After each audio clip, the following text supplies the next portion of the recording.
नमस्कार, सन्मार्ग लाइव में आपका स्वागत है। मैं हूं संजय समर।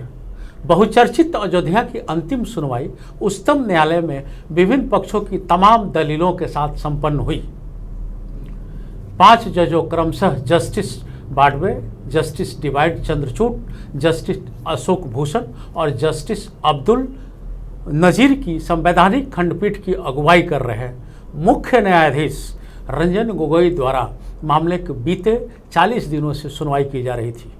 अब पक्षकारों के साथ साथ देश दुनिया की नज़रें अदालत के फैसले पर टिकी है।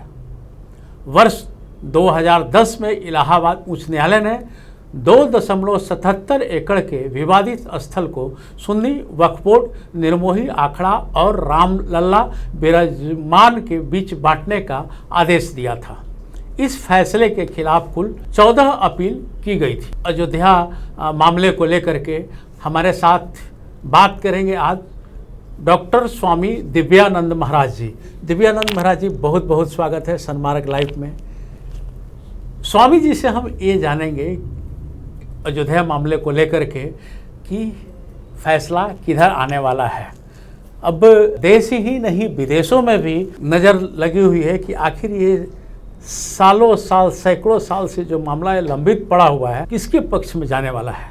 तो स्वामी जी, आप ये बताइए, अयोध्या जन्मभूमि जो है हिंदुओं की माने तो वो देवता तुल्य माना जाता है, लेकिन अगर दूसरे पक्ष मतलब मुस्लिमों का कहना यह है कि वर्ष 49 में वहाँ पे एक वो रख दिया गया मूर्ति, उसके बाद से मामला सब गड़बड़ हो गया और हिंदू लोग दावा ठोकने लगे। क्या सच्चाई है इसमें? सबसे पहला, आज मैं अपने आप को रोक नहीं पा रहा हूँ। आप सभी को पहले तो अभिनंदन देना चाहूँ कि कर लो तैयारी, आ रहे हैं धनुषधारी। मैं ये पहले ही घोषणा करता हूँ आपके माध्यम से कि श्री राम का प्रादुर्भाव अभी के हिसाब से जो पुनः होना है वो पुनः आ रहे हैं। बहुत दिनों तक, बरसों तक रहे टाट के अंदर में, और अब वहाँ मंदिर का निर्माण होगा। एक प्रश्न आपने किया कि एक निश्चित समय में मूर्ति रख दी गई, उसके बाद भगवान भी बोल दिया गया। ये श्री राम जन्मभूमि अयोध्या में है। ये प्रश्न मेरा नहीं है स्वामी जी, ये प्रश्न धवन जी वकील साहब का है जो वहाँ बहस किए हैं। ये प्रश्न मुस्लिम पक्ष धर की बात रखने वाले जो लोग हैं वो रख रहे हैं। के माध्यम से इस प्रकार के पक्ष रखने वालों को मैं क्षमा चाहकर बोलूँगा, धवन जी के बारे ये लज्जाजनक बात है। उनका प्रोफेशन हो सकता है वकालत, लेकिन ये कहा जिसने उन्हें शपथ लेकर जब वो गए, एक हिंदू कुल का व्यक्ति श्री राम के ऊपर प्रश्न उठाता है तो उनके हिंदुत्व होने पे तो मुझे शक लगता है। मैं तो प्रश्न करना चाहूँगा धवन जी से कि आप अपना स्पष्टीकरण दें कि आप किस धर्म के मानने वाले हैं। यदि आप हिंदू धर्मावलंबी हैं तो राम के ऊपर प्रश्न उठाते हैं, ये लज्जाजनक बात है। पूरे हिंदू समुदाय को आपने ठेस पहुँचाया है। मुसलमानों के लिए आते हैं, हो सकता है मेरी बात तीखी हो, पर यह सबों को पता है कि भारत में रहने वाले मुसलमान हो चाहे हिंदू तो हैं ही, ये उनके पूर्वज सभी हिंदू थे। समय आया, जबरदस्ती धर्मांतरण किया गया। जिनकी जान प्यारी थी वो धर्मांतरित हो गए, जिनको आन प्यारी थी वो शहीद हो गए। आज तो मैं ये भी कहना चाहता हूं कि बहुत अच्छा अवसर है आपके लिए कि आपके पूर्वजों के ऊपर जो अत्याचार हुआ था, बड़ा अनुकूल समय है उनसे को प्रतिशोध लेने के लिए। और प्रतिशोध लेने के लिए आपको कहीं खड़ग लगाने की और कोई बंदूक चलाने की आवश्यकता नहीं है। श्री राम मंदिर के निर्माण में आप साथ आ जाएं, सारा आपका पश्चाताप हो जाएगा, धुल जाएगा सारा। किसी ने मूर्ति रख दी और वो मैं बिल्कुल विवाद में आ गया। हम उस विषय पर आ जाए। श्री राम लला का जन्म वहाँ हुआ था, जिसके साक्ष्य भारत ही नहीं संपूर्ण विश्व के लोग जानते हैं। कितने लोगों की उपस्थिति में वहाँ हिंदू भी थे, मुसलमान भी थे, सरकारी, गैर सरकारी, क्रिश्चियन, कोर्ट के लोग, सारे लोगों के सामने वीडियो रिकॉर्डिंग करके खुदाई की गई और वहाँ पर बारी बारी से इतने साक्ष्य निकले जो अभी भी जो वारा अवतार की जो मूर्ति निकली है वहाँ से भी निकला गया। तो समझने की बात है। और ये बाबरी मस्जिद नाम कहाँ से पड़ा? बाबर आए, जब बाबर आया, औरंगजेब आया, तो भारत में जितने हमारे धार्मिक स्थलों को सबको विध्वंस करके मस्जिद बनाने प्रारंभ कर दिया। ये सर्वज्ञात है, ये मैं नहीं बोल रहा हूँ, आप भी जानते हैं। और आपकी तरफ से जो प्रश्न करने वाले जिनके बिहाफ में आप प्रश्न कर रहे हैं, ये सभी जानते हैं इसको ये किया गया। तो क्या वो मंदिर बन जाएगा? ऊपर से एक ढांचा बना दिया, और ढांचा इसलिए कहा जाता है कि वो मंदिर है, वो रामलला का जन्म स्थल है। ऊपर से आपने कवर लगा दिया मस्जिद नुमा, जिसकी तीसरी कर दी गई 6 दिसंबर 92 को।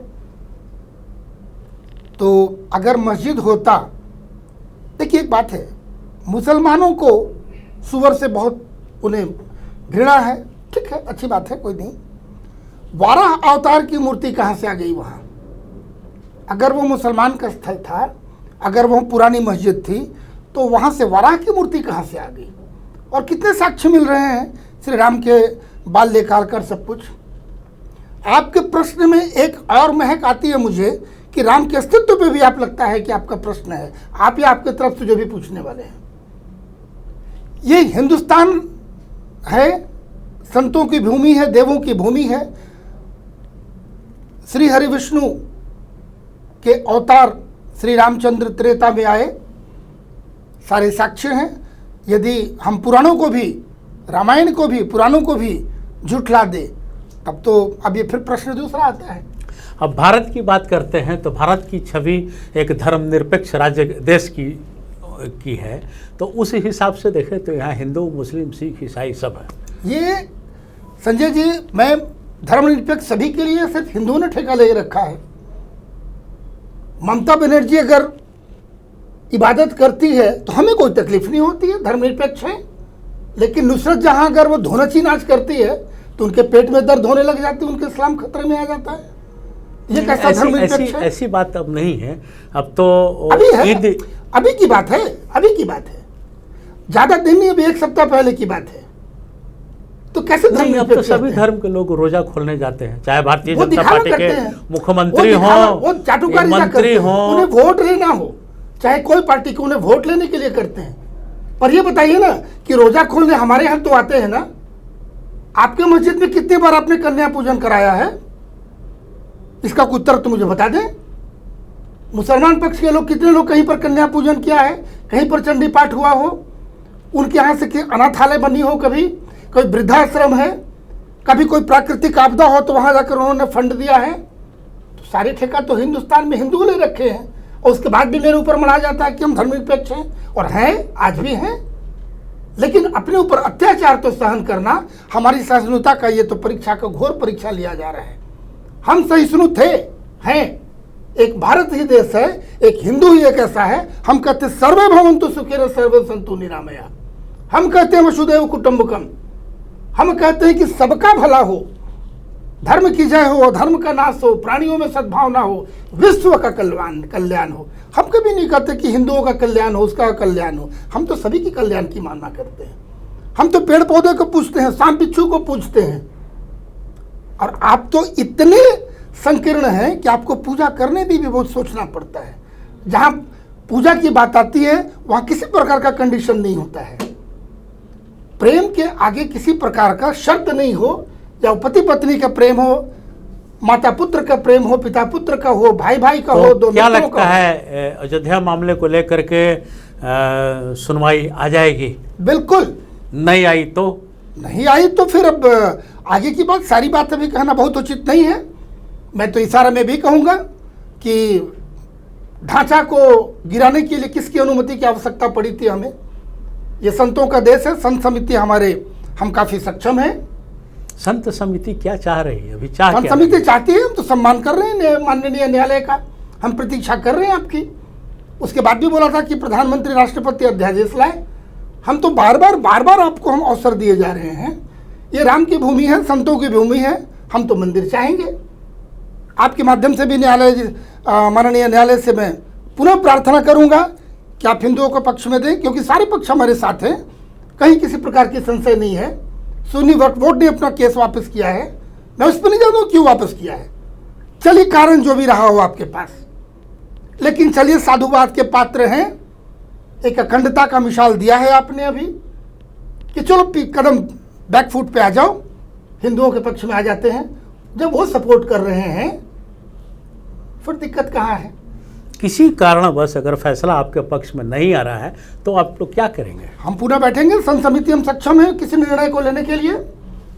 भारतीय संघ सभा, भारतीय संघ समिति, साधु संघ ये है, विश्व हिंदू परिषद है, निर्णय किया जाएगा।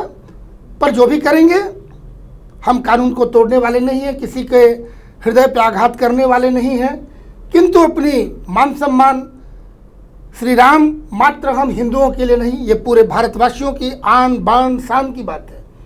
इसका ख्याल सभी को रखना चाहिए। यदि अपने पूर्वजों का हमने ख्याल नहीं रखा तो धिक्कार है आपके धर्म पर। मैं तो ये बोलता हूँ, कोई भी हो, हमारे पूर्वज यदि खतरे में हैं, मैं बोलूँ हम कहाँ मान, तो भाई हम तो मान रहे हैं जहाँ श्री रामलला का जन्म, हम तो वहाँ मान रहे हैं। हम तो वेटिकन सिटी में बनाने नहीं जा रहे हैं, हम तो मक्का में नहीं मांग रहे हैं आपको जगह, फिर आपको तकलीफ क्यों होती है?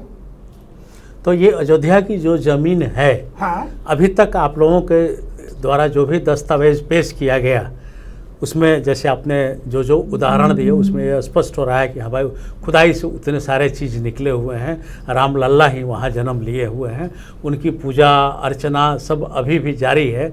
लेकिन ये मुस्लिम पक्ष का मानना ये है कि पहले पूजा बाहर होता था, लेकिन ये पूजा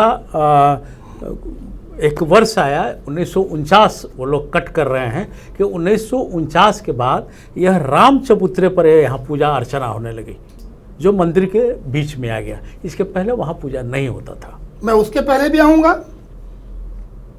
रामलला का वहाँ जन्म हुआ है, उनका बाल्यावस्था वहाँ बीता है, आप उसे क्यों नहीं देखते?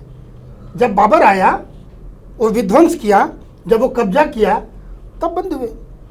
समय आया फिर मूर्ति रखी गई, मूर्ति रखा के हम पूजा प्रारंभ किए।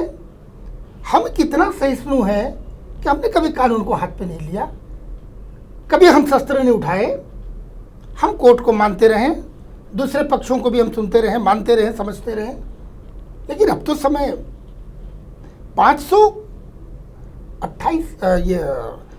490 वर्ष का ये इतिहास समझ ले कितना होता है। 69 ईयर्स तो ही होगा केस लड़ते हमारा। ये तो मजाक है। भारतवासी अगर आप सही में हैं, राष्ट्रवादी हैं, आप किसी धर्म समुदाय का मानने वाले हैं, भारत तो अनेकता में एकता। आप बोलते हैं धर्मनिरपेक्ष, तो धर्मनिरपेक्ष का और भारतवासी होने का, राष्ट्रवादी होने का इससे अच्छा अवसर आप कहाँ मिलता है कि यहाँ पर आप अपना कैरेक्टर आप स्पष्ट कर दें कि आप कहाँ हैं। तो मंदिर कैसा होगा, क्या होगा, कोई ब्लूप्रिंट? ये तो मॉडल, बिल्कुल मॉडल सबके सामने है, बच्चे जानते हैं, मॉडल निकल गया है। हाँ, और वहाँ पर ये जो है कौन सा स्थान, उस स्थान पर देखिए सारे बन के रखे हुए हैं। कोर्ट का आदेश होना है, सारे बनकर रखे हुए आएंगे और सुंदर सा भव्य मंदिर का निर्माण हो जाएगा। एक तल्ले का पूरा सामान है, बस असेंबल करना है जाकर वहाँ। बार बार अब भी फोटो दिखाते रहे, काफ़ी भव्य मंदिर बनेगा। और उतना ही नहीं, उसके बाद आगे अभी और भी लड़ाई हमारी बाकी है। अभी कृष्ण जन्मभूमि पे भी आएंगे, कृष्ण मथुरा और काशी की बात होती है। बिल्कुल वो हमारा है, हम तो लेंगे, क्यों छोड़ेंगे हम। और मुझे लगता है कि इस लड़ाई में सबों को अपनी तरफ से आना चाहिए। सबों से क्या मतलब है आपका? सबों, कोई भी हो तो भारतवासी हैं, आप किसी पक्ष के हों, आप पत्रकार हों या अखबार वाले हों। हम अगर झंडा लेकर उठे हैं तो आपको कलम और कैमरा लेकर भी आना चाहिए। पत्रकारों की तो भूमिका अहम रही है। सारे लोग मैं चीज़ों को बताते हैं। हाँ। और चाहे मीडिया का कोई घराना हो, सीधे सीधे बातों को परोसता है। अच्छी बात है, नहीं कहेंगे। नहीं, मैं आरोप नहीं दे रहा हूं, मैं निवेदन कर रहा हूं कि आपका भी साथ चाहिए। भारत के संवारने में, भारत की रक्षा करने के लिए हमारे ऐसे लोग, हम ध्वजा लेकर खड़े हैं, हमारे जवान भाई बंदूक लेकर खड़े हैं, आप कैमरा और कलम लेकर बैठे हैं। बाकी भी भारत में रहने वाले बहुत लोग हैं। धर्मनिरपेक्षता की जहां बात आती है, उन्हें तो परिचय देना चाहिए। मैं तो हिंदू की बात कर रहा हूं भाई। देखिए, किसी के घर में बच्चा जन्म लेता है तो कोई मोमिन बनना सिखलाता है, कोई मसीही बनना सिखलाता है। एक हिंदू ही एक है जहां हम कहते हैं मनुर्भव, मनुष्य बनो। हम एक इंसान बनाना सिखाते हैं। हम तो जितनी धर्म सभाएं की, लोगों को संकल्प दिलवाया कि सबसे पहले एक अच्छा सिटीजन बनो, एक नागरिक बनो। हम कहाँ बाहर जाते हैं? फिर प्रश्न मेरे ऊपर क्यों उठता है? हमने तो किसी मस्जिद पर, किसी चर्च पे उंगली नहीं उठाई आज तक। ये सभी को ज्ञात होना चाहिए कि बाबर औरंगजेब लुटेरा था, वो भारत को लूटने आया था। आप भी सहमत होंगे, मैं समझता हूँ। बिल्कुल सही। जब वो लुटेरा लूटने आया था तो उसके बाप का कहां से हो गया? उनके वंशज आज कहां से आ गए यहाँ? मैं तो कहता हूं जो उधर से पैरोवारी करते हैं वो उनके वंशज हैं क्या? उन्हें इस बात की लज्जा होनी चाहिए कि जो लुटेरे का पक्ष ले रहे हैं। अरे आपके पूर्वजों का धरोहर है वो, आपको सामने आना चाहिए। और लूटने सिर्फ हमें नहीं आए थे, वो भारत को लूटने आए थे। और भारत में रहने वाले चाहे हिंदू हो, चाहे मुसलमान हो, सिख हो, ईसाई हो, पारसी हो, जैन हो, वहां सभी ने लूटा है, सभी लूटे गए हैं। तो आज हम अकेले। अच्छा, कोर्ट में आखिर क्या नाराजगी हुई कि धवन जी ने नक्शे को फाड़ दिया? ये क्या उनकी, मैं तो पहले ही बोला हूं क्षमा चाहकर, उनके हिंदुत्व होने पर मुझे लगता है लज्जा आती है ऐसे व्यक्ति को। एक हिंदू होकर आप राम के खिलाफ केस लड़ रहे हैं। अरे इसी देश में तो छूट है ना कि आतंकवादी के खिलाफ भी एक भारतवासी केस लड़ता है। मैं तो वकील होता तो मैं अपना प्रोफेशनल रोजगार छोड़ देता, लेकिन उसके खिलाफ नहीं जाता। यानी अप्रत्यक्ष रूप से आप भारत के, आप देश के खिलाफ कर रहे हैं, आप हिंदुत्व के खिलाफ कर रहे हैं। धवन जी, उनकी परिकाष्ठा, उनकी आप मानसिकता को समझे कि कोर्ट की मर्यादा को उन्होंने उल्लंघन किया है, हिंदुत्व की भावना को उसने तमाचा मारा है। इसको हिंदू समाज कभी माफ नहीं करेगा। और कोर्ट के भी तो मेरा क्षेत्र नहीं है, पर कोर्ट के दृष्टिकोण से भी देखा जाए तो उन्हें कड़ी से कड़ी सजा मिलनी चाहिए कि अपने कोर्ट का मर्यादा को आपने भंग किया है। आदरणीय न्यायालय के सामने ये दुस्साहस उन्होंने कैसे किया? ये तो इनका बड़प्पन है कि उनको क्षमा कर दिया गया। क्या ऐसा नहीं सस्ती लोकप्रियता के लिए काम किया हो उन्होंने? सस्ती अगर है तो कहीं कहे नहीं, सस्ती क्या, उससे भी नीचे की बात की जाए। भाई आप हिंदू तो है ना, आपके रोजगार है, आप स्टैंड पे रहिए। फाड़ा क्यों? आप क्यों बुखलाए हुए हैं? किसी से घूस खाए हैं क्या, या किसी से आपको धमकी मिली है क्या? किस बात के लिए? आप स्पष्ट करें। मैं तो प्रश्न छोड़ता हूं धवन जी से, अगर आप सुन रहे हैं, आप तक मेरी आवाज जा रही है किसी माध्यम से, तो आपको देश के सामने आपको अपना ये स्पष्टीकरण देना चाहिए कि ऐसा दुस्साहस कोर्ट के अंदर आपने कैसा किया कि कोर्ट का भी मर्यादा को उल्लंघन किया आपने, और साथ ही साथ हिंदू समाज को आपने तमाचा मारा है, जो आपका अधिकार कतई नहीं बनता है। हमारे यहाँ तो नहीं है, ये दूसरे धर्म वाले करते हैं ना, उनको हिंदू धर्म से इनको बाहर कर देना चाहिए। आप हिंदू नहीं हैं, जाइए जहाँ दूसरे घर पे जाना है जाए। आप हमारी भावना के साथ खिलवाड़ किया है आपने, आपको क्षमा योग्य नहीं है आप। अच्छा, इस मामले को लेकर के, जो अयोध्या का मामला है, इस मामले को लेकर के जो जस्टिस शामिल हैं, जो फैसला सुनाने वाले हैं, इसी साल के नवंबर में रिटायर करने वाले हैं लोग। क्या लगता है फैसले को लेकर के? नहीं, फैसला रिटायरमेंट दोनों। रंजन गोगोई जी लगे हुए हैं, रंजन गोगोई जी के बारे में क्या कहेंगे? जैसे देखिए, वो तो बिल्कुल उनका व्यक्तिगत सोच है, और न्यायालय को हम लोग तो न्याय का मंदिर बोलते हैं। तो निश्चित रूप से जो न्याय के मंदिर में जो वहाँ जो न्यायाधीश बैठे हैं, उस मंदिर के पुजारी हैं। तो एक पुजारी से ही कहेंगे, मेरा भी निवेदन होगा कि जो उचित है, जाते जाते वो काम गोगोई जी कर दें। इतिहास आपको स्मरण रखेगा, आप अमर हो जाएंगे तुलसीदास की तरह। और उचित वही होगा जो हमारे पक्ष में है। उचित करेंगे तो हम तो पक्ष में आ जाएंगे, ये स्वतः। हमें कुछ करने की आवश्यकता नहीं है कि जान के आप हिंदुओं का पक्ष लें। आप उचित करेंगे तो रामलला का मंदिर वहाँ निर्माण हो जाएगा। आप जाते रिटायरमेंट के पहले तो शुभ कार्य करने जा रहे हैं आप निश्चित तौर पे, ठीक है। वो भी कानून से बंधे, उनके पीछे कई प्रकार की बातें हैं जो कोर्ट को तो समय लगा, लेकिन सारे साक्ष्य माननीय न्यायालय के सामने है। वो देखेंगे, समझेंगे अपने विवेक से। वो कोई साधारण व्यक्ति नहीं है, उनकी विवेक को मैं तो प्रणाम करूंगा। तो स्वामी जी का कहना यह है कि फैसला आएगा, ज़रूर आएगा, और इस फैसले से देश में जो विवाद था वो विवाद को समाप्ति होगी। समाज जो 2 टुकड़े 3 टुकड़े में बंटने के कगार पर कभी कभी खड़ा हो जाता था, उस पर भी विराम लगेगा। मुझे दीजिए इजाज़त, नमस्कार।